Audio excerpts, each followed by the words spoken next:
Is that clock going slowly? It is, That's it's gone. Oh, God! Michael Schumacher hits David Coulthard and is out. George Russell is the Formula 2 champion. Oh! Hinchcliffe with a big one! Big one.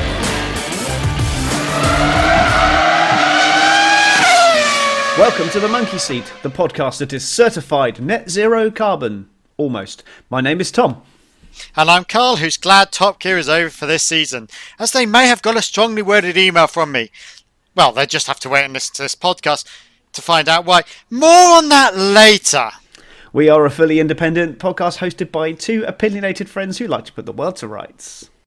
Visit our website, Monkeyseatpod.com, and follow us on all the socials at Monkeyseatpod. You can find us on all major podcasting platforms, including YouTube, by searching for Monkey Seat Podcast. And if you like what you hear, or even if you don't, leave us a 5-star review, and we'll give you a shout out, which we haven't had any recently. We need some more.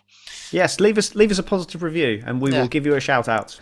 And we're open to bribery as well, if you want to pay us. Talking about bribery, we need to do something about that. Remind me to send an email about some bribery. Send an email about bribery. No. Today on the podcast, we have from Extreme E, Veloce team manager Ian Davies. We've just held an interview with him, and we'll be dropping that in shortly.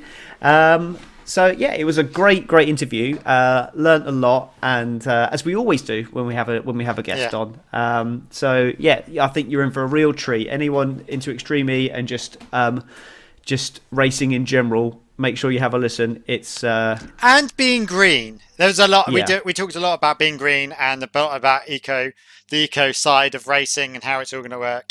And it's really interesting. It was a bit of an off-piste discussion for us because we're not, we are a motorsport podcast, and we did talk a lot about green energy and life. But I think that's the future of it, and I think it was a really interesting. Do you know what? Let's stop talking about this because I think I'm going to have a little bit of a discussion after Ian's interview, because Ian brings up some really interesting points during that.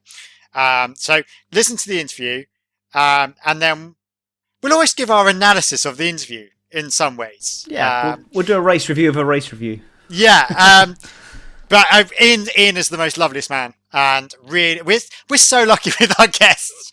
I haven't had a guest yet that I think is an absolute idiot, but this isn't one. He's absolutely lovely. He's Ian, and here he is. Hi, yeah, so we are joined now by Ian Davies from the team manager of Team Veloce in Extreme E. Thank you for coming on, Ian. Thank you for having me, and thank you for asking me. Great to have you here. Absolutely. Oh, what a weekend that you just had. Yeah, very interesting weekend. Short and long at the same time. Short on competition, but long. When you have to stay there to suffer the endings of everybody else's excitement. Oh God, yeah, you can't move. Yeah, your planes are booked. Well, no spoilers. We'll get to that a little bit later. We'll start at the beginning if that's okay. We'd just love to find out some more about you and people who don't know who you are. And what was it that got you into racing, and how did you get started? Well, I went in as a 16-year-old apprentice into a local rally team. A gentleman by the name of Phil Collins, not the singer. And or the drummer. That's on his business card, yes, isn't it? Yeah, Phil not Collins, the drummer, not the singer. Not the drummer. And he ran a rally team locally. I was lucky enough to get an apprenticeship there in sort of late 80s, early 90s. Probably the height of rallying in the UK and Ireland at the time. And that gave me a good grounding. And then, wandering feet, always wanted to travel the world. Ended up in the Middle East of all places in the early 90s. And from there, I had a time of considerable amount of time, 12 to 15 years at M Sport, who are the people who currently run the Ford program in the World Rally Championship as an engineer and localized team manager for them in different regions. That made me cross paths with a gentleman called Ken Block, who I'm sure I don't know who he is. Many of your listeners will have heard of. Mr. Jim Carner himself. I did. I built the Gymkhana 4 and 5 cars. Oh wow, For that's him. your cards. Yeah, The series is amazing. The yeah. Gymkhana files on Yeah. Netflix. The hybrid function hooning vehicle was my creation. And from there, then I actually met Travis Pastrana, another world legend, did the year of Rallycross with Travis, and that got me into the whole Rallycross scene in the USA, global Rallycross as it was then, and from there I came back to European Rallycross, where I'd spent sort of the last 6 years, I suppose, before getting the job with Veloce that I have today. So it sort of one thing leads to another. It's contacts on contacts. I'd looked at Extremely from the initial time that they had announced the program. I was very interested in it. I feel there's a time to change direction in motorsport. I think for those of us that are in it professionally, I think if you're going to earn a living in it, I think that earning a living out of fossil fuel programs is going to become very difficult in the next 10 years. And, I just believed in it. I believed in XC from the beginning and set out to look for a job. And again, through contacts, my paths crossed with Veloce. So, I mean, I'd never heard of Veloce until fairly recently. What is it that they do as a company? Because aren't they based in iRacing? Yeah, they're an esports company. So, yeah, co-founded by a number of gentlemen, Jan-Erik Verne, Jack Clark, Rupert Svensson Cook, all either current or ex single-seater racing drivers to a reasonably high standard. And they saw a gap in the market maybe 4 or 5 years ago, and could see that esports were going to be big. And now they're probably the biggest esports company. They, Veloce themselves, run a lot of the Formula One programs. So a lot of the Formula One teams have esports teams that are actually run by Veloce. And that's the sort of main bulk of the company business. And when Extreme came along, they clearly thought that marrying the esports side of the business with the real sport was a good move. So obviously the sport has been literally formed out of nothing to what we all experienced at the weekend, which was thoroughly enjoyable. But how involved were you and Veloce in actually in the formation of the sport and how the rules and how things were going to run at the weekend? They ran at the weekend. That's an interesting one. Look, I've been involved for over a year now, and we have been heavily involved in all the sporting, technical, and team manager working groups. A year or so ago, we started, I think, as a group of people with a blank sheet of paper. So born out of that blank sheet of paper was a whole set of rules around sporting, technical, what you could change, what you couldn't change, how much money as a group that we felt needed to be invested in the first few seasons. Obviously, the closer or the tighter the rules you keep it, the cheaper it is, less development for the teams, and keeps a more level playing field when you have teams. Like Andretti, like Ganassi, with big backers and big technical depth of the company. Some of the startups or the new companies coming in, like ourselves, would struggle to match those in the short term. So it was decided that the car would be a spec series for at least the first year, which is what we have now. I hope they keep that. I love the car. I think it's great. Would you want a different car? And I just want a different car. I think there are certain elements of it. If you've seen the Hummer, for example, Ganassi changed the front bodywork, which was permitted under the rules to make it look a little bit more like the Hummer. I think that ABT Abt have some sponsorship from Cupra, which is a Volkswagen company. I think some bodywork coming for them. So I think the idea is that you can tweak the bodywork to look like an OEM, should it come in. But essentially the aero is the same, the weight is the same, the dampers are the same, the diff ramps are the same, you have the same battery, the same amount of kilowatts given to each people. So stuff that we caster, camber, rake, ride height. We have a choice of 3 different types of spring. There are some stuff that we can do to tweak our individual cars.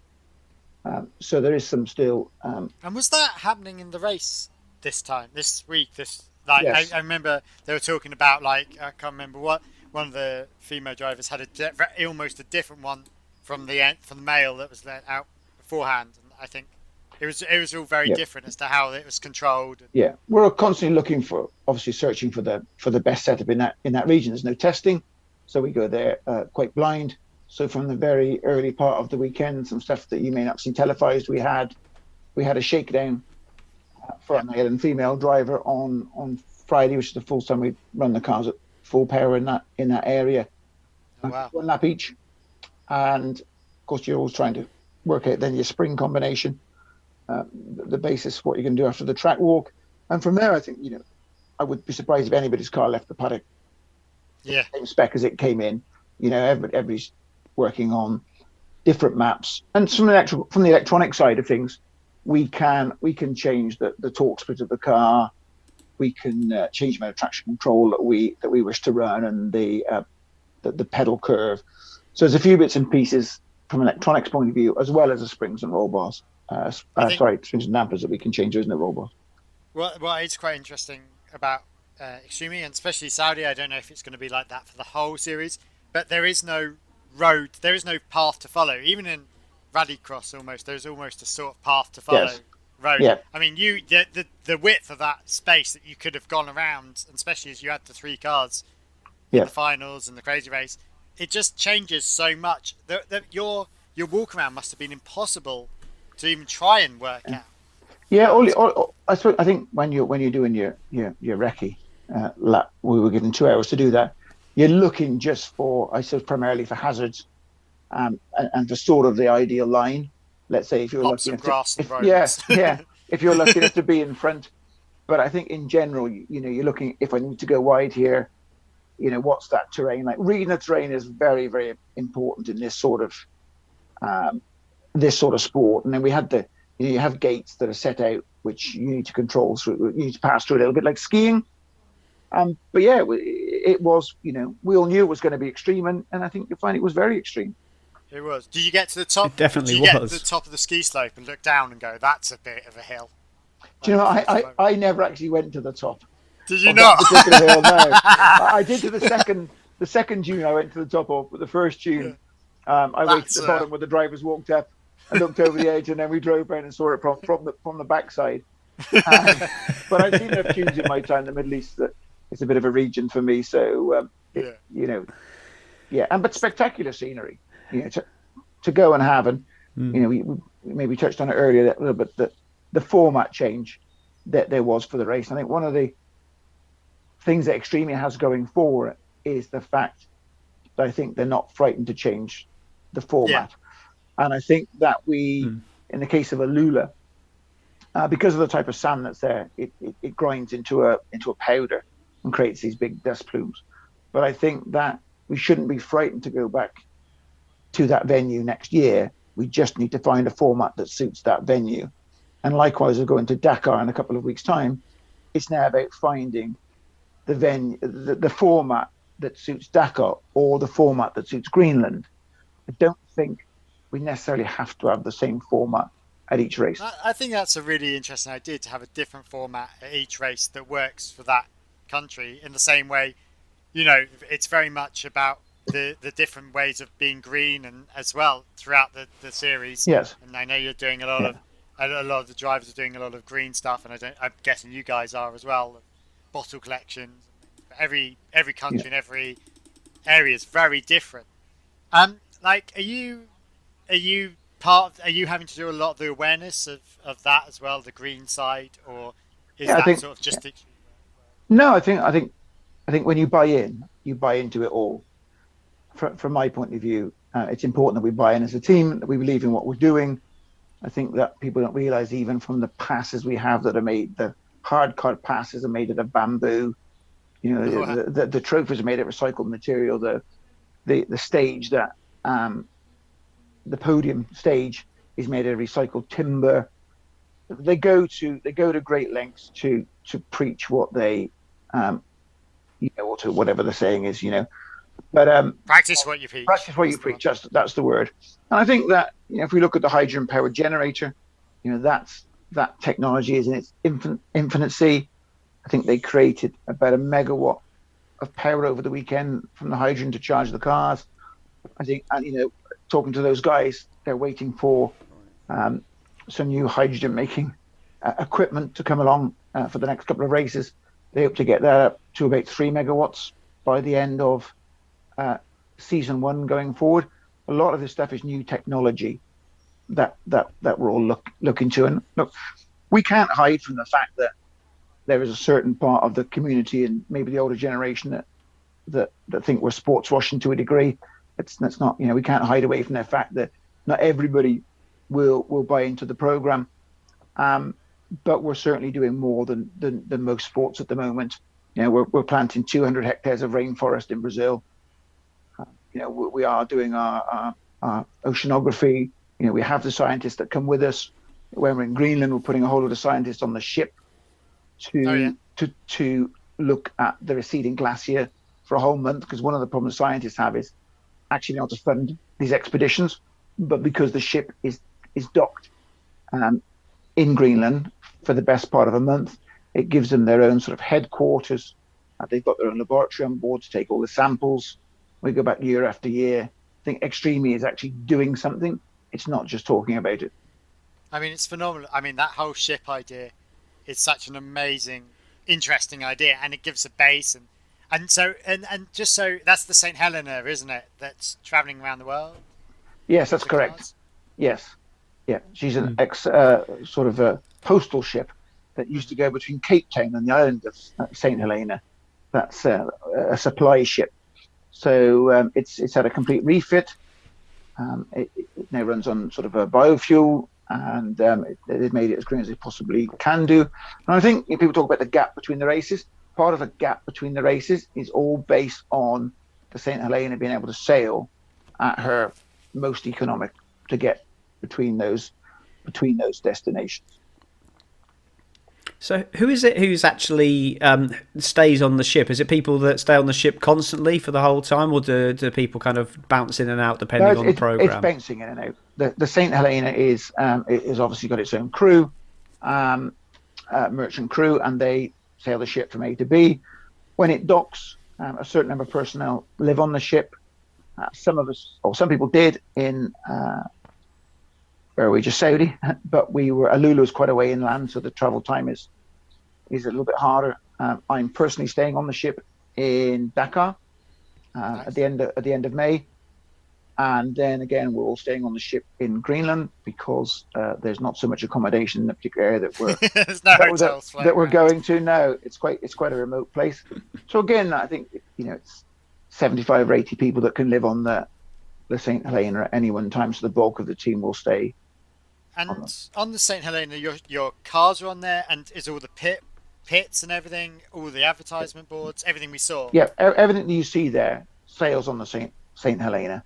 So all of the paddock tents, all of the equipment just sails around the world. So if you didn't put it on at the beginning of the year, you won't get it until I'll get a chance to put it on until next year. Wow. How does that work when you have things like repairs to do and spare parts and everything? Do you have a certain amount of spares for the year? Well, we have a certain amount of equipment that we're able to carry for the year, and then Spark, with a single make supplier for the car, carry the spare parts for us. For sure, there's going to be a resupply, and one of those resupplies will be in Valencia in a few weeks' time, where our car will actually be offloaded now in Valencia due to its indiscretion, which I suppose we should talk about. Well, if we move on to the event itself, then obviously we were both looking out for you for obvious reasons, but unfortunately we didn't get to see that much of you. It was the first qualifying session. Stefan Sarazan had a bit of an accident. So what exactly happened? And assuming Stefan was unhurt, and yeah, well, it just we talked about the big sand dune. And we had quite a good first sector, and at the bottom of the sand dune there's a road crossing, which took us into the next section of desert, and just a little bit of car snapped on a little bit of oversteer, and he caught what we call a lump of camel grass, which is grass that grows up in the desert, which is like hitting a rock, and he just caught that with the front wheel of the car on a little bit of an angle and barrel rolled it. It was a mad barrel. For a better word, barrel rolled the car, And believe it or not, the two-way aerial, which gives us communication with the car, is positioned quite close to the main hoop of the roll cage, and our car just came down in such an angle that aerial caught the main hoop of the cage and put a dent in the main roll cage of the car. So unfortunately, as we all know in the business, once the roll cage is damaged, your weekend is over. I mean, how as a team, how do you bounce back from that? I mean, I imagine Jamie was probably quite upset. Yeah. Didn't even get a chance to run in the car.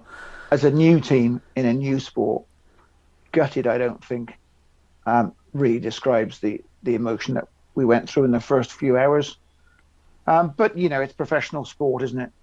It's like footballers getting injured or anything like that. The disappointment then turns into, what can we do to fix this? How are we going to get the car ready for Senegal in a few weeks' time?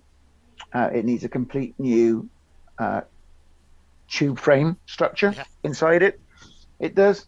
So Mr. Agag is very kindly going to drop the car off for us in Valencia. On the way past, going to dock in Valencia for the Formula E weekend. And we will have 5 days to reshell the car and get it back on the boat to sail south. So there'll be a few bit of midnight oil bird. It's interesting your car's going to the Formula E there. I suppose it's going to be I suppose it's all part of the same system of people. Yeah, I think the ship just happens to be coming back past at the same time. So I think it was then deemed to be an opportunity to promote you guys. Well, promote that. I don't think it's only our car that I believe is coming off the ship because it was put in a different hold because we need to get it repaired. And I think it was just deemed it would be easier for us to do it there than it would be to send the parts out to Senegal and have to do it in the tent in Senegal the week prior to the race. So we're very grateful to Alejandro for allowing us to do that. And that's all part of the, dusting ourselves off and coming back in Senegal. Basically, our season starts now in Senegal. When we came away from Saudi with 4 points for the championship, and we would have learned a lot. We've learned to transform from that, but we need now to turn around and perform in Africa. And yours wasn't even the only crash on that over the weekend. There was another big crash where two hit into each other. Yeah, in the dust. Look, it's motorsport. There's plenty of crashes in Le Mans, plenty of crashes in F1. I'm sure the spectators found it quite exciting. I think again, it's the extreme nature of the environment that we're racing in, and the dust. And again, the first race meeting, I think the strategy from Ganassi to run their male driver last against the females meant that they could hoover a lot of distance up, for example, in that particular race, which he was trying to do. And then, you have one driver who I believe was on hyperdrive with the extra power going forward as another driver was braking in the dust. And there was a coming together. And I think when we go back talking about the format, that's what you have to look at. In a Lula, there's a single car format, and more like the WRC with the power stages that work better in that environment than multiple cars. Before we came on, me and Tom were just talking about it, and it feels like it's a WRC sort of in that type of area, but it may, when you haven't got the dust and you're not fighting each other just to see. It'll be very different, I'm sure, in Greenland, for example, where we're looking at a much more sort of volcanic, even wet, damp surface where the glacier is melting, because we're at the base of the glacier. So I think that'll be a completely different scenario to what we had in Alula. And we are in Dakar, in La Croze, which is the end of the old Dakar rally. That's why the Dakar is called the Dakar. Yeah. And a lot of that will be down in the main beachfront, which will be fairly damp surface. So the back of the dunes could be a bit narrower, a bit twistier, a bit slower, but then we're going to have very fast sections coming down the beach. So again, it's a completely different scenario to what we had in the desert of Alula. So you don't even know the track, do you, before you get there? They don't even reveal what the track's going to look like, so you can't do any prep work whatsoever. I think that's it's a testament to how strong the drivers are and just how important the drivers are to the team. So why did you decide on Chadwick and Sarazan, and who was it who made that decision? We made those decisions to start with as a team, as a group of people, the directors and myself, and we looked around the world at various options of drivers. We have an existing relationship with Jamie Chadwick, so we've worked with Jamie on some other projects. So we felt that it was something that Jamie is a very, very driven person. She's Formula W champion, works very hard at getting everything right. So we did some rally driving with her, which she took to, and felt she wanted to have a go at it, and we felt she was the right person for us within the team.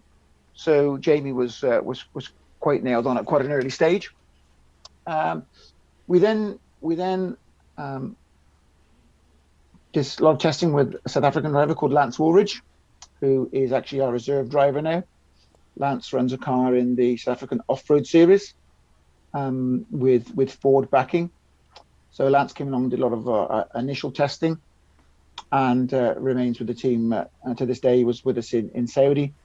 And then we also had a look at Stefan, who is a 44-year-old, I think. Stefan, Le Mans winner, ex-World Rally participant with Subaru, and runs his very own motorsport business in the south of France now, Rally and Rallycross. So we came to sort of thinking that we had a very exciting young driver with Jamie, a very exciting young driver with Lance, but possibly we lacked a little bit of experience within the team. So that made things swing a little bit in Stefan's favour. So that was a decision, but it was a late decision, but we just used all the testing opportunities we had right up until we made the decision to take both Stefan and Jamie.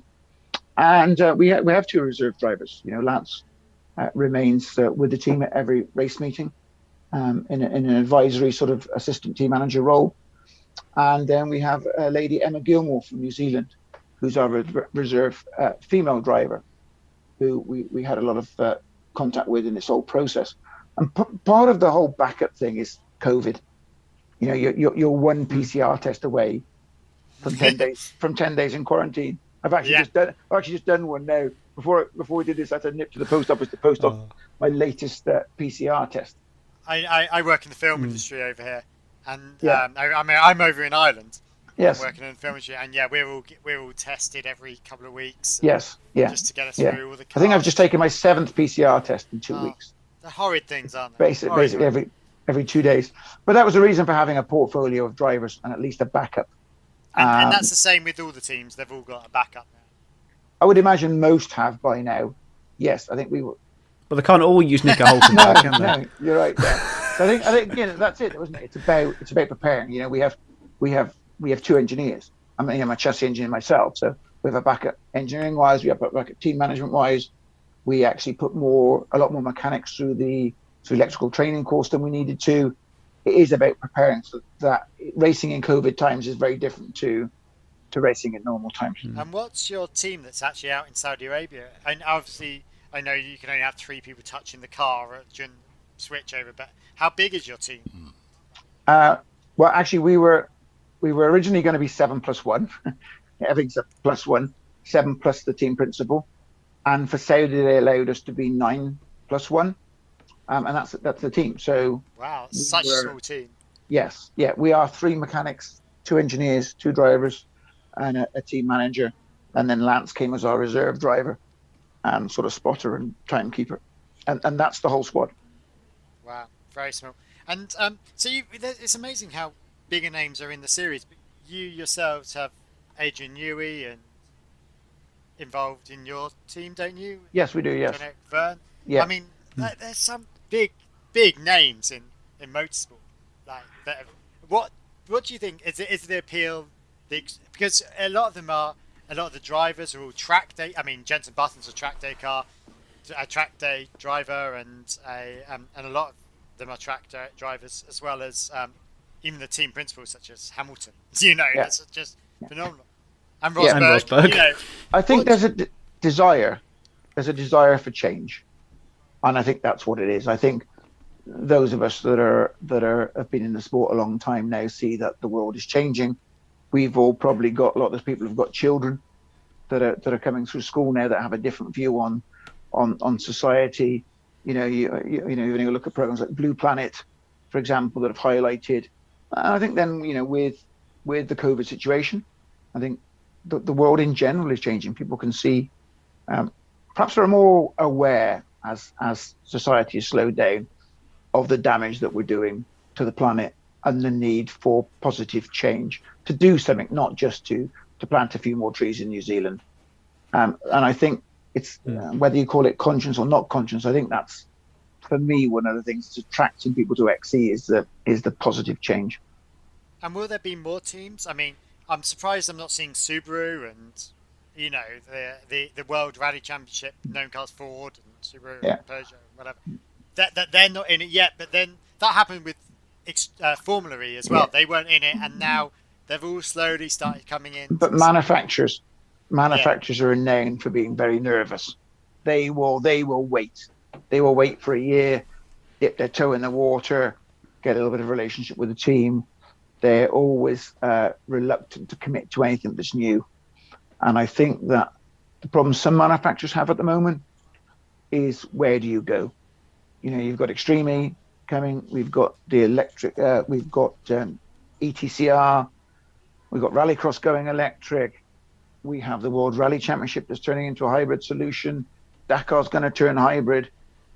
We still have the same old problem that there's probably only 10 genuine manufacturers in the world, or less than 10, because they all own. If you look at the Volkswagen Audi group, for example, how many brands are under one group? So I think people will sit back or manufacturers will sit back and decide where they want to put their dollar. And I think some manufacturers are more forward thinking. I think others perhaps are slower on the sustainability side.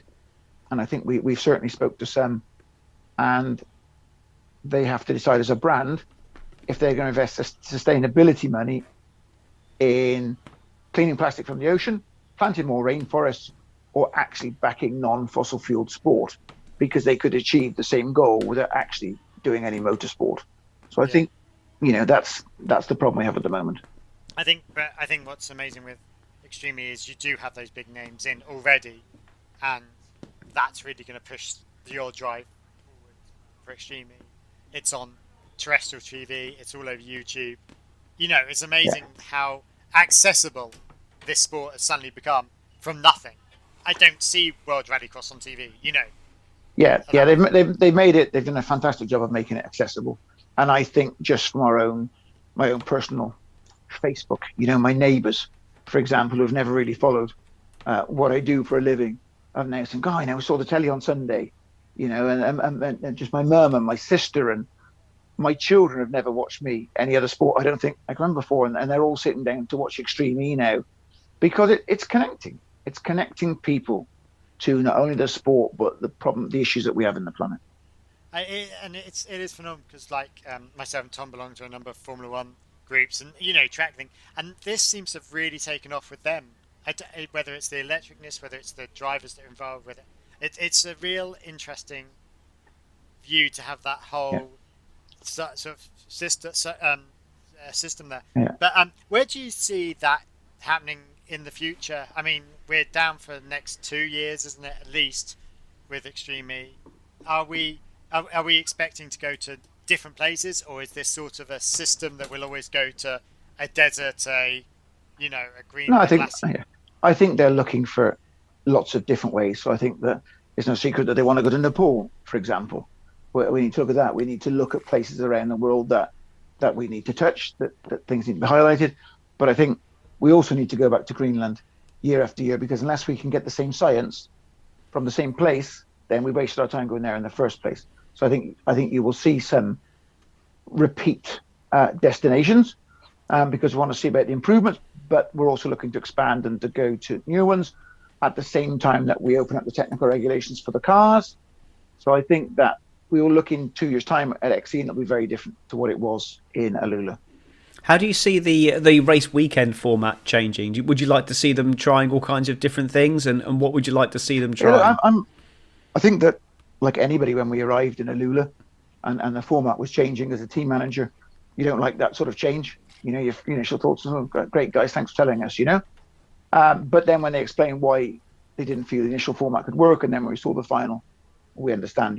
We have to trust in the people that have the knowledge.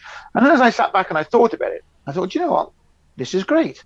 We're so entrenched in the FIA system or the Formula One system, where everything has to be exactly the same every weekend, even from the point of view in which the broadcast starts and exactly how many number of laps we have until the checkered flag should or should not be thrown, depending on how good that person is.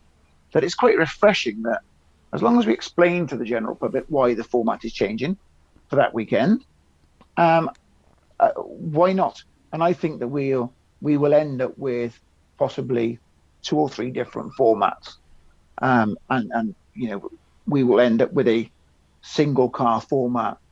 We'll end up with a single car qualifying format with a multi-car semi-final and final, a little bit like we saw in Alula, or in places like, I suspect, like Greenland, never been there, we could be back to the 5 and 4 or probably 5 and 5 by the time we get to Greenland. Normal racing sort of rallycross sessions. So it will honestly depend on the environment when we get there, because we're all going to all these places for the first time. I'm not saying they're going to make it up as we go along, but we're going to make it up as we go along. I think that's part of the fun, isn't it? To see a different world. And like everything that goes to these countries everything is removable. And what's it going to be like to be in those tents, which sort of sit quite nicely in the world of Saudi Arabia? There, are you going to have the same tent, the same pit system in Greenland, or are things going to change there as well? No, it's exactly the same. Wow, so you're going to get cold. Take a jacket. We have new jackets on order. Don't you worry about that. We have warm weather clothing and we have winter clothing. But no, that's the idea. Is that it obviously, the thing about the inflatable tents is they pack down into quite a small bag, so they take up a lot less space on the ship. The whole, basically, they're full of air, which is free to put in when we get there. And of course, we're only borrowing the air because we let it out before we leave. So it's very green. So and that. The whole paddock is like that. It all just gets packed down with them. When I left the site on Monday afternoon about 2:00. There wasn't actually much of the paddock left. It was already down and put away. I just love the fact that everything in the entire sport is so green orientated, even to the point where the ship is recycled. I think it's a very noble way to go racing, and hopefully I think other formulas can learn a lot from it. I don't know if this is related to Extreme E or just part of what the FIA's mandate has been, but I know like flax fibres and bamboo and stuff are now authorised for use within Formula One. So I don't know if you're going to see the actual bodywork of the Extreme E, of the Odyssey 21 is flex fibre. It is. So if we can see stuff like that, if we can see Extreme E experimenting with new materials, which can then go into these other formulas, I think it's got a real strong part to play in the sustainability of motorsport. Not only just for Extreme E, but for the rest of the world as well. We talk about the hydrogen powered generators. That is something that's under development at the moment, and out of that, we will have a much better hydrogen powered generator system, creating much more power remotely than we've ever had before, and that sort of system can power villages in Africa in years to come. They can come and power my village in Ireland. Do you know what I mean? I think it'd be. We always get power cuts here. But I think it'd be. Yeah. They're getting a telephone fitted in Ireland soon, aren't they? Well, we're on such low bandwidth here. We always joke about it, but it is interesting that technology will be related to and even the tyres. There's something strange about the tyres, isn't there? And the eco-friendliness of the tyres. But I think what's great about Extreme is bringing that into the reality of everyday life, not just motorsport, not just cars, but also everyday. The hydrogen system will power film sets in the future. I can see it happening now, and remote power. That's a really interesting green technology. that will change the world, and it started with Extreme E in some ways. Yeah, it has done, and again, because we're taking that technology around the world. Certainly when we get to places like Dakar, when we get to Brazil, and to Argentina, we'll be showcasing that technology to parts of the world who won't have ever seen that technology before, and we'll be opening up, those markets for this sort of technology, and explain to the world that you can be green, and we don't have to grow so much palm oil, and it's just about education. You'll get the haters. There's an article on one of the well-known BBC car program magazines, if you know where I'm going. Yes. Which is a bit scathing today, when we read it, and I think that they've just got it wrong. But we're not going to please everybody. I think Extreme E will be very decisive. We'll get a demographic that absolutely gets it, and then as part of the motorsport world that doesn't get it and will never get it, because they're embedded into the fossil fuels market.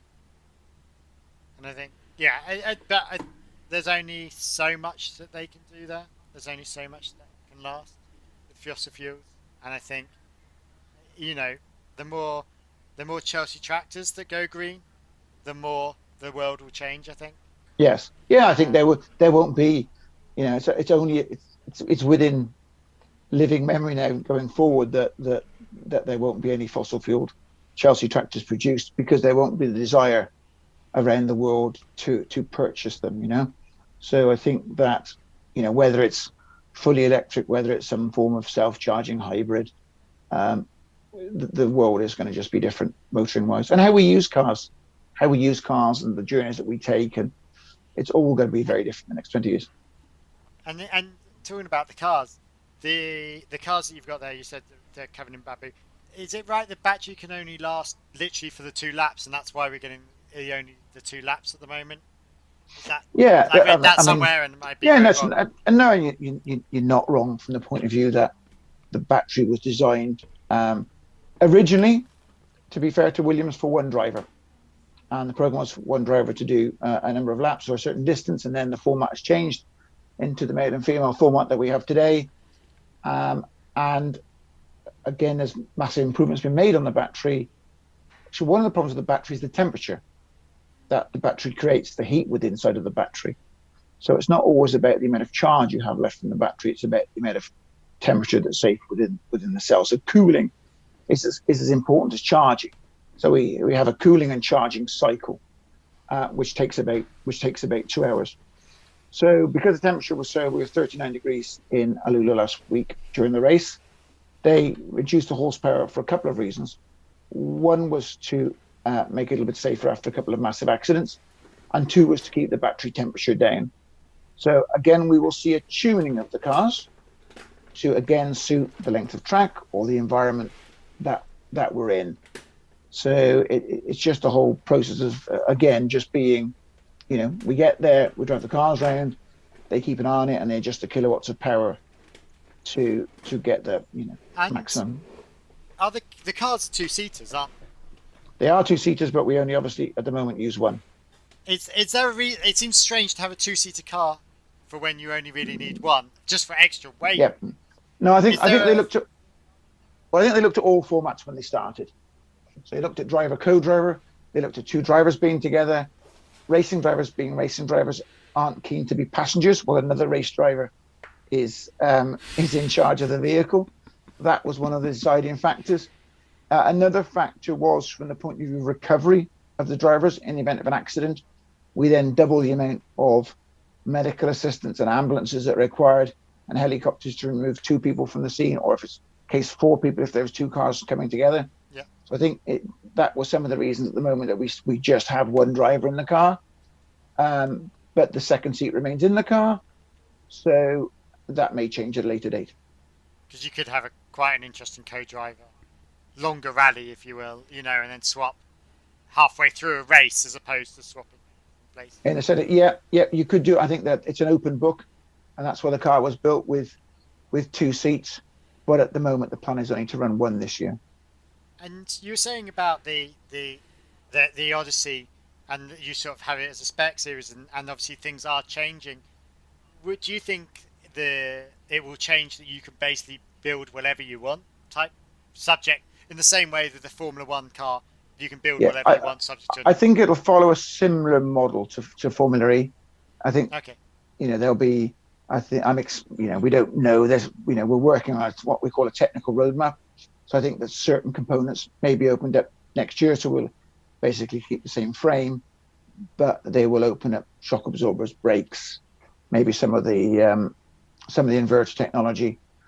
And then in season 3, we'll be onto a Gen 2 car that we will build ourselves within a set of regulations, but possibly with a common battery, for example. I think that also the development costs of a battery are massive. So I think that, again, if you ever tube framework is tube framework. Whether you're in rally or circuit racing, there's a number of companies around the world that do that, and you can do that in quite a cost-effective manner. There aren't that many people that produce batteries, McLaren and Williams, basically. And as though there's some new startup companies coming in that are fairly keen to get into it, I think the feeling would be that you could spend a lot of money on battery technology. And, I think the popularity of Formula E is the fact that they've managed to keep quite a good handle on the costs. And just talking about that, it was interesting to see the cars were all green and the world is all green. What I did notice, and sorry to throw a bit of shade on is that a lot of the support cars that were around were definitely typical 4x4 petrol diesel vehicle. Yeah. It's sort of the plan to go to try and get everything as green as. Yeah, and this was one of the criticisms in the said magazine this morning. Oh, really? But I have to give credit to them. There's a whole fleet of electric, the BMW X5s that you saw that were about the paddock were all electric. Oh, wow. They're all electric. When you are teams landing into northern Saudi Arabia, the only 4x4 vehicles that you can hire to get into that region are petrol vehicles. The same as the airplane we flew on it had aviation fuel in it. Okay, there is only so much at this time that we can do other than offset our carbon, and all of that stuff in terms of hire cars and airplane mileage all goes into our carbon capture company, and obviously we do something about that separately to Formula E. But we talk about Blue Planet, for example. What a great program. It's highlighting Beeps highlighting a whole lot of things. We don't talk about how the cameraman got there. No. And we don't talk about the ship that sails out into the sea to put the remote submarine down. There are some things that are just unavoidable at this time. But as long as I think the world is changing, because I know one of my friends is a CEO of a company called Clean Planet Energy, and they're now trying to do plane fuel out of recycled plastic, plastic and making fuels and things. And I think that's a different way of energy, and doing we've gone very much down the green battery world, and I think that's really interesting. But I think there are fuels that can be used that are recycled and changed to be used, and I think that will happen. Biofuels as well are all happening as well, and you're doing the carbon offset. There's a whole world of different energy saving and energy sort of reuse, and I think that's really interesting that we can do that and show different variations of that side. And it's interesting as to especially with hydrogen fuel coming on as well, as to how that progresses. Is hydrogen the future, do you think? I think the hydrogen's the future in certain markets, and I think that agricultural machinery, heavy plant, maybe trucks, making hydrogen and storing it is probably one of the big problems we have, and we probably can't do that at Tesco's. So I think that we're going to end up with a number of vehicles. So we'll have pure electric vehicles that will do the running around town. We will have self-charging hybrids. This will be the standard sort of motorway car for reps and for business. And then we will have sort of heavy plants that will work on hydrogen and agricultural machinery. I think there's not one solution that fits all now. Yeah. So I think we'll see a raft of different things. But the important thing is that we've started. We're going somewhere. We're going to improve the technology. We're going to build more data. At the same time, we're going to highlight the needs and education. We're educating people in Dakar. We've got to educate people about the damage that they're also doing to the planet, the rubbish that they're tipping into the oceans. And this is a vehicle of scientists and schools and getting in touch with the younger generation in those particular markets, and greening up to a degree other countries around the planet. The likes of Britain and France and Germany and Denmark, they can't do it on their own. No. About also having amazing races all over the world, and I think, and having a lot of fun. It seems like a lot of fun. It's definitely one of those things I'd love to be. I can't wait to COVID to be over, because I think viewing it would be amazing if anyone ever got the chance to do it. Yeah, one of the crazy bits about Alula was the fact that from the paddock we could only actually see the finish line and gate 1 of the course. It was kept as that much of a secret from the teams. We weren't allowed on the course until the recce.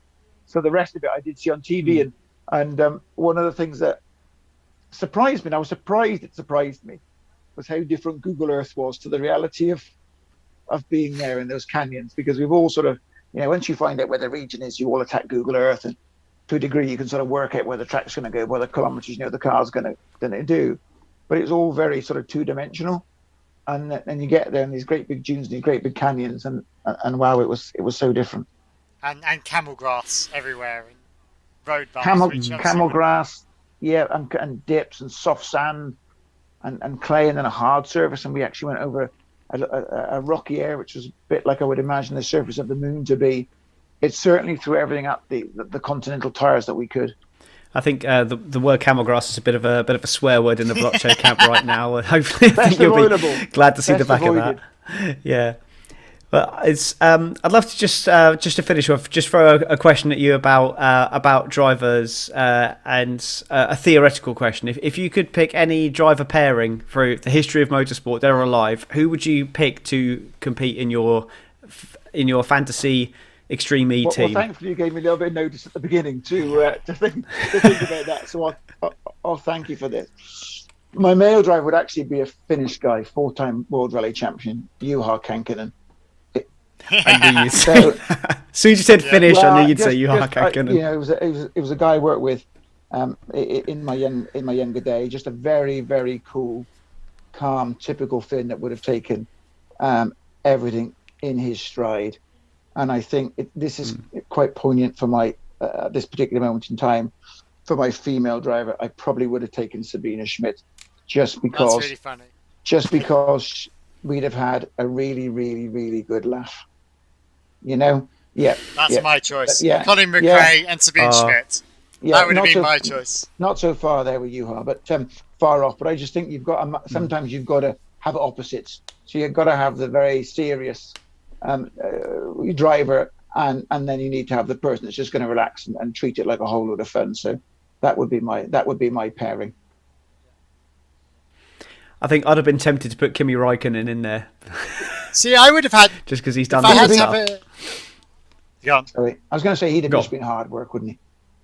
Yeah, Kimi would only ever do what he wanted to do and not what you wanted to do. Yeah. So I think I like it in your fantasy world, but I'm sure he would have been hard work. If I had to do living, it would have been Bottas.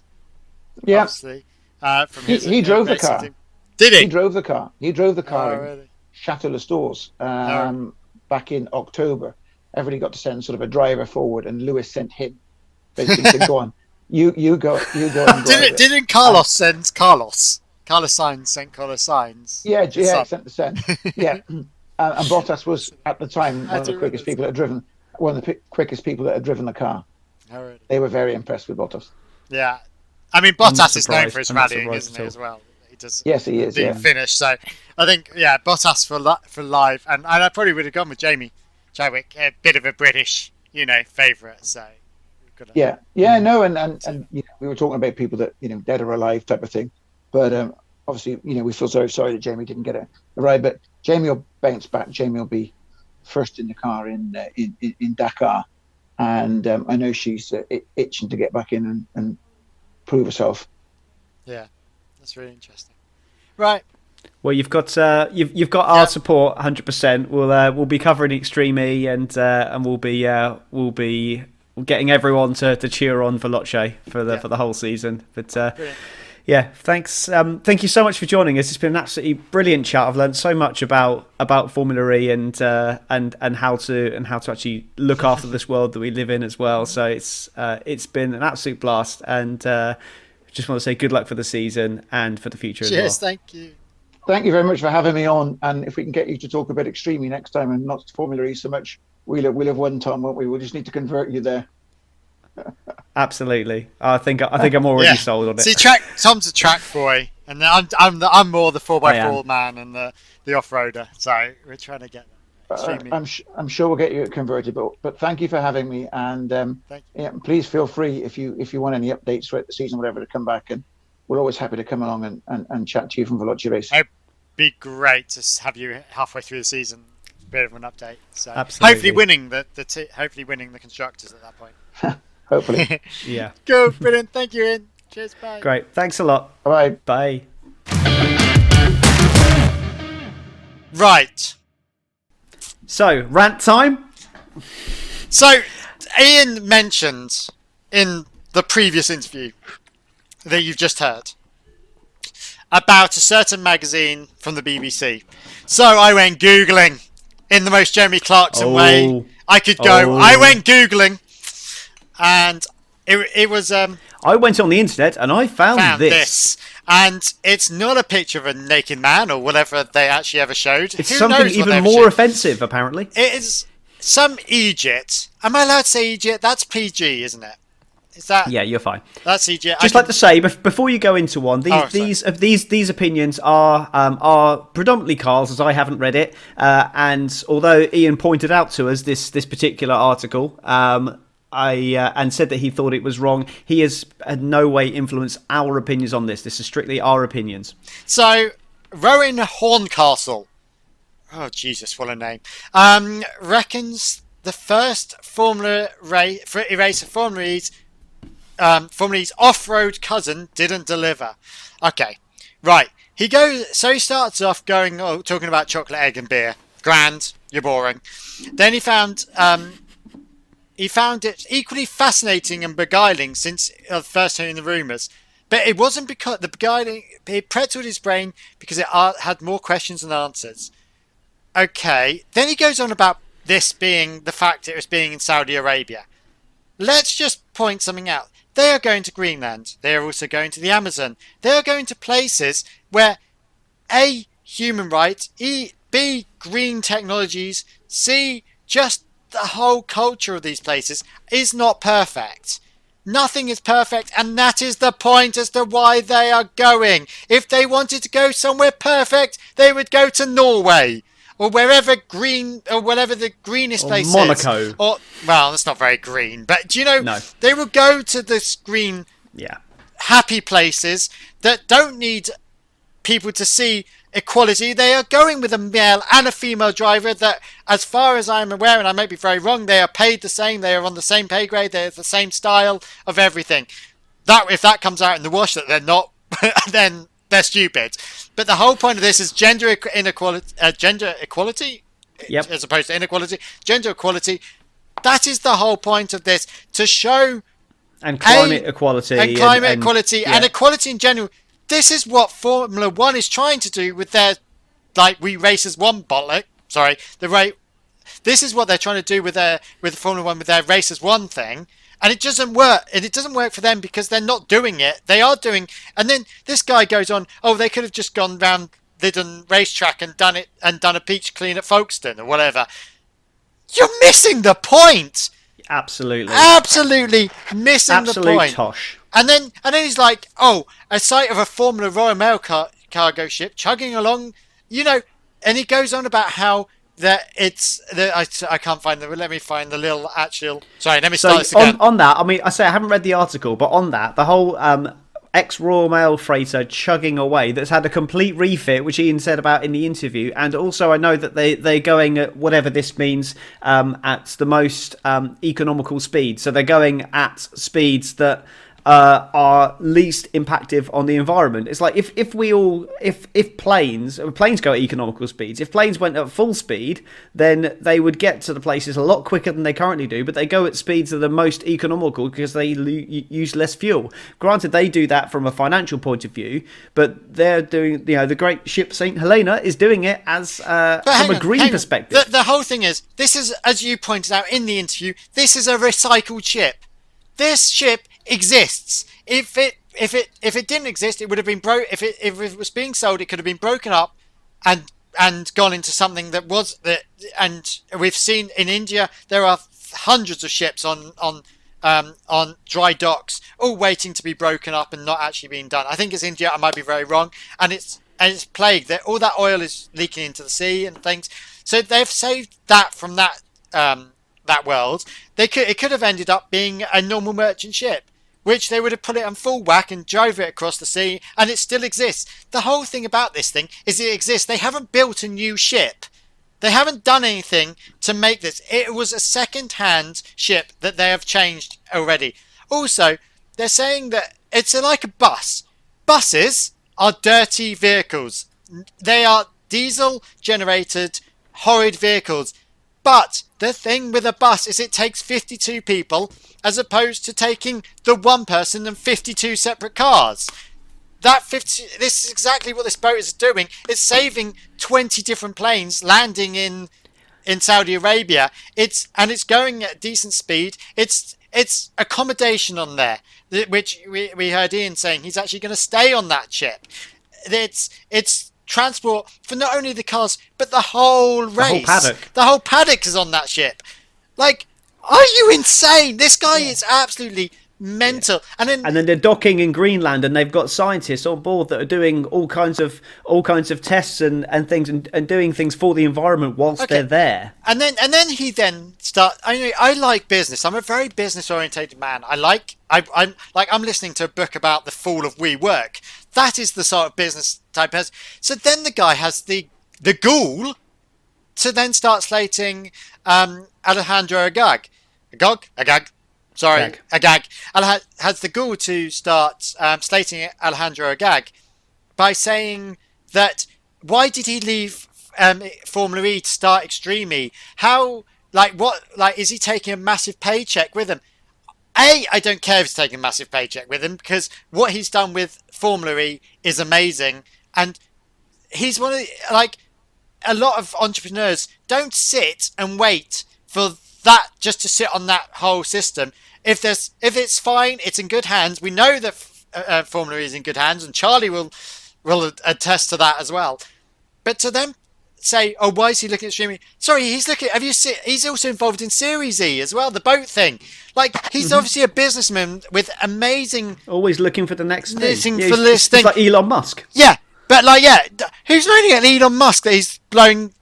Going up in doing cars and going up in and PayPal or whatever he originally did, or going up in rockets. It's always about fight. I don't care if Elon Musk isn't day-to-day running of Tesla. He set up Tesla, grand, and he's now doing SpaceX. Whatever. Doesn't bother me. Then in the same way, this shouldn't bother. In the same way that Bernie Ecclestone ruined Formula One. He should have left years ago. He didn't ruin Formula One. He did a lot for Formula One. Yeah, we'll argue about it. But you know what I mean? He should have... sometimes you need to have a new perspective on it to make everything work. And work on new race systems and new ideas and new companies. And we've had it on here. We've had what's his name, the Mark Preston. Yes. So we had that on here. We had Mark Preston. He's involved in Extreme E and that in the DS Techeetah team, but he's also running Street Drone. Do you know? It's not. There's things that, as a businessman and entrepreneur, you don't just stick on this.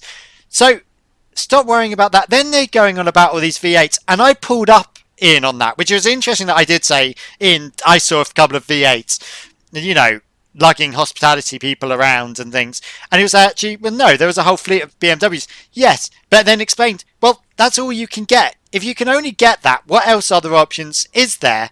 And you need to, and like you say, they already exist. If you're going out and buying a brand new electric vehicle, then that's actually going to create a huge amount of carbon emissions. Whereas having a 15, 20-year-old car that already exists, run that into the ground, and then buy an electric car. That's the But they're hiring the car. They're not even buying the cars. It's not like that fleet is now just sat there.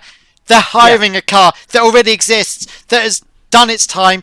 They are also they're also doing the carbon offset as well, so they're planting trees. I mean, we heard him saying they're planting 200,000 trees or whatever it was. I can't think. I saw an interview of Alejandro Agag, and he said that he's fully aware of the hypocrisy that people are going to see in Extreme E, and the fact that they are spending a lot of carbon to create the series, but they're saying that you have to create carbon to eliminate carbon. But it's like you speculate to accumulate. That's the whole thing with it. To create the awareness, you need to to make an omelette, you've got to break some eggs. So if he wants to create awareness, he can't create a completely electric formula without burning a bit of carbon to get it off the ground. But once it's off the ground, and once people are aware of it, and the technology and the investment goes into it, then you're going to start seeing that carbon come down, and it's going to go carbon negative. Okay, and let's be honest. If you buy a Tesla, it comes on the back of a diesel generated lorry. Do you know what I mean? It's just like, come on. Think about which already exists, but precisely because that is the obvious thing, and Elon is getting his semi, his Tesla semi. Grand, I get that, but I just think this guy and so many people don't think about green technology, don't understand how you speculate to accumulate, or understand and these. I can't, bigoted, for want of a better word, individuals that are so, I don't get where they even get off. I love the sound of the V10s, and we listen to the V10, Bring Back the V10 podcast. Is that the right one? Yeah, it's worth checking out, actually. The race, Bring Back V10s. Tells classic F1 stories. I just listened to the series finale of season 3 today, actually. Excellent. And we really worth checking out. But we enjoy the sound of a V10. Do not get me wrong. But that does not mean that is the future, nor does it mean that it is wrong to have a V10. It's more of being that industry, and that we're doing it in the film industry. We are the worst industry in the film world for being green. But we're trying, and we're doing little things here and there. Our recycling's gone. We're getting batch power generators. But things take time to change. And as long as they're changing in the right direction, every footstep forward is a great footstep. Every electric car that is being built is a step forward. But don't forget about the way that got there. And this is what Extreme E and Formula E is a hybrid series, and Formula E is an electric series, and F1 as a hybrid series.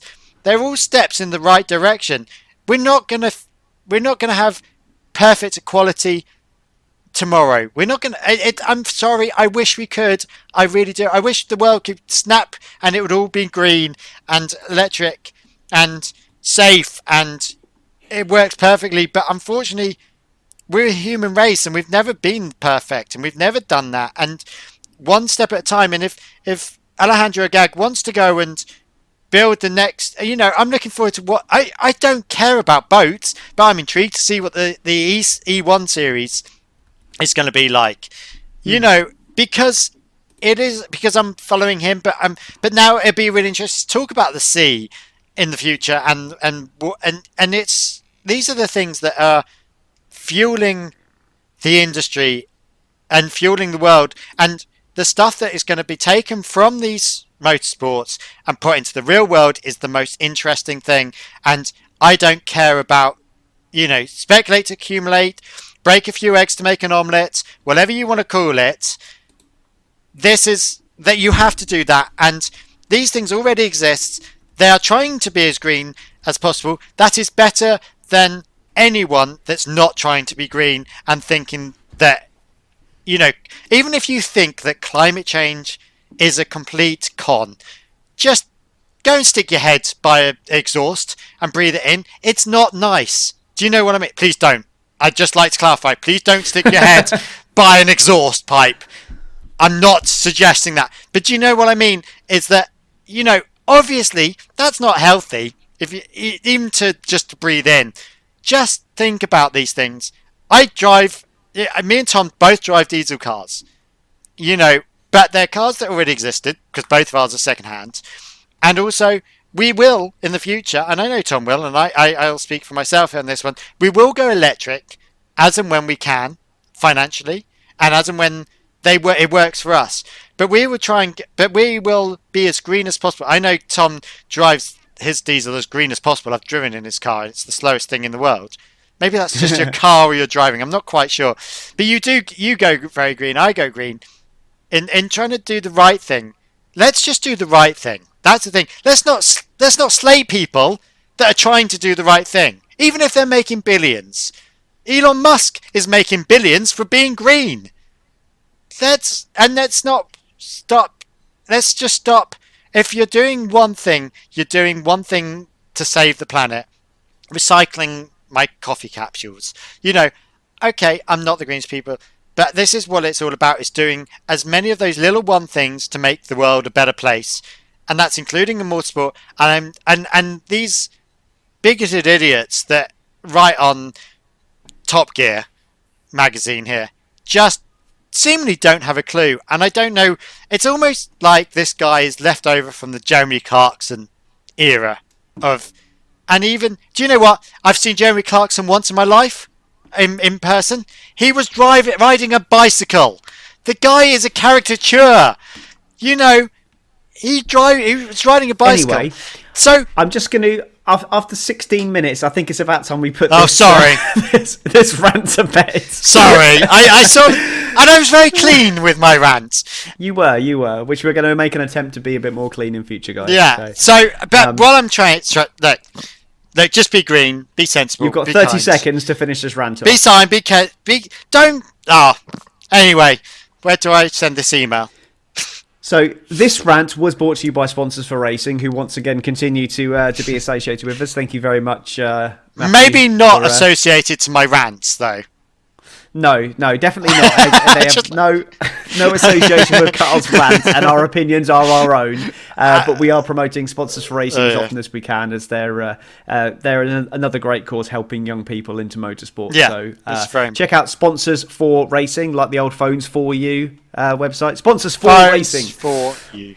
Yeah, we're not video, so that doesn't matter. But yeah, check them out, and if you've got a spare couple of grand, chuck it to. I think they'd even take a few tenors.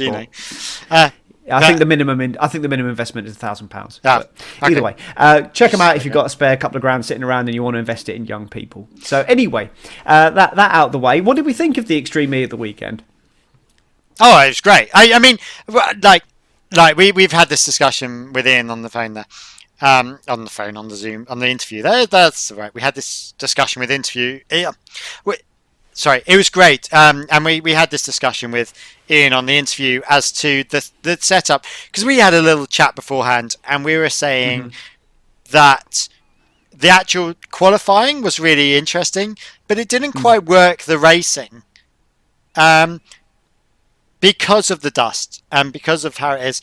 I think you're wrong.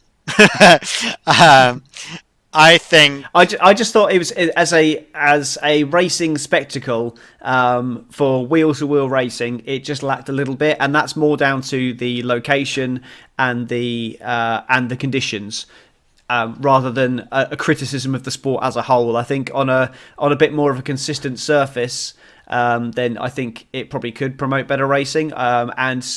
Yeah, it's a brand new formula. They're going to try things, and what's great about it is that they're not set in stone. They're willing to try things and change things, even during the weekend. They're willing to just know, do you know what? Let's change this. That's not working. Let's change that. That's not working. I wish Formula One would be a bit more like that, a bit more open to change, and not by 6 months of committee and asking all the teams. And don't let the lunatics run the asylum. Just say, look, this is what we're doing, and this is why we're doing it. As long as it's done in good faith for what's right for the sport.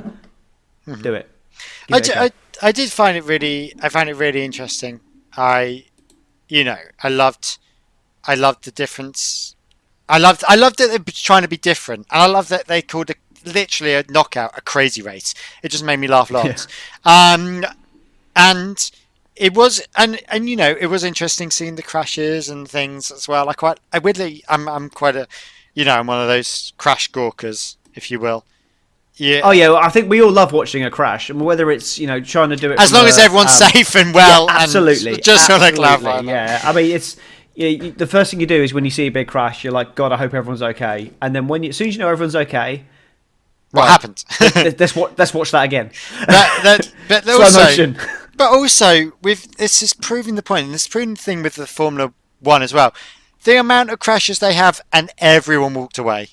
And there were mad crashes. There was a couple, and only one car was damaged beyond repair. Yeah. As well, and there were like 4 or 5 big shunts. Yeah, and only one of them, unfortunately, it was Ian's car. Yeah, was the only one that was wrecked. But the race itself, the event was won by the Rosberg team, which is Molly Taylor and Johan Kristoffersson. So they lead the table on 35 points. Second was the X44 team run by Lewis Hamilton, which is Christina Gutierrez and Sebastian Loeb. They're on 30 points. Just 2 points back is Timmy Hansen and Katie Munnings, and that's for the Andretti United team.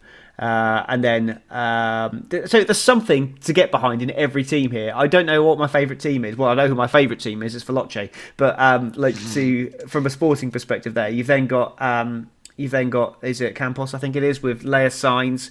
I was really impressed with Leia Sainz and Carlos Sainz. And then fifth, you've got the Excite team with Ollie Bennett and some Spanish name that I can barely pronounce, but I'm going to give it a go. It's Christine Gianpioli Zonka. So that's the top 5. They're on 20 points. Obviously, with Veloce only getting 1 run out for the first qualifying session, and then not being able to finish. Unfortunately didn't take part in the weekend, but we'll be following them as the underdogs for the rest of the season, being bottom of the table in 9th. See how high they can get. It's going to be tough to catch up to X44 and the Rosberg team, but we're gonna give it a shout. We're gonna try. Hopefully they'll get there. It was good. Next up for Extreme E is it Greenland next? No, it's Dakar, isn't it? Yes, so Dakar, you're right. Dakar is next up, 29th of May, and then we got Greenland after that. It's going to be.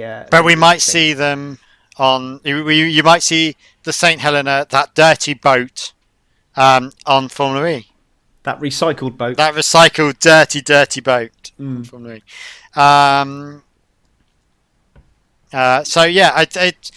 It'd be great. And meantime, we've just been talking and a bit more, and we're going to be floating around the different, for sports and things. And I think this season's going to be very different. We're finding our feet now, and we've found exactly what you guys are after and what, so it should be a great season of every sport that's coming on. There's so much motorsport coming on. Yeah. It's really interesting. So I think we'll give it a rest there. We've yabbered on enough for you. I hope you enjoyed the interview with Ian, and we look forward to being back in just a few days again with the Formula E. Formula E is in Rome, which is coming up this weekend. That means we'll have Charlie on. Yeah. Cool. Right. Anyway, see you later. See you next week. Ciao, Bella. Bye. I see what you did there. Ciao, Bella.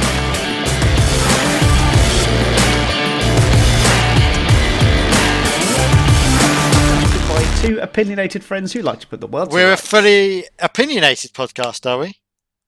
I swear I heard that. Anyway, visit our website, monkeyseatpod.com, and follow us on all the socials at Monkeyseatpod.